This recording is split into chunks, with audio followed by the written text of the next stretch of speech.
You know how some ingredients just make a mithai what it is? For me, that's ghee. Today I'm using Satviki Farm's A2 cow ghee to make one of my favorite desserts, Mysore Pak.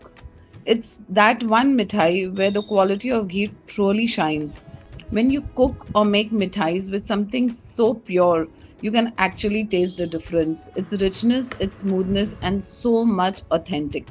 What I love most about Satviki Farm's ghee is how natural and pure it feels. Slow cooked from A2 milk, just like it's meant to be. Rich, golden, melt in the mouth, and full of flavor. This festive season, make your mithais with a little extra love and a lot of ghee. Trust me, your Mysore Pak will thank you.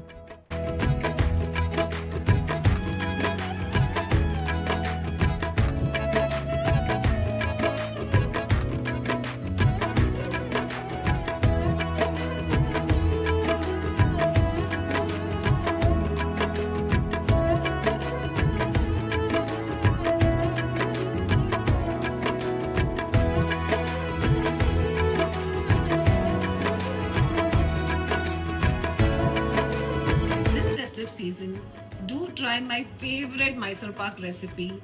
It just melts in your mouth.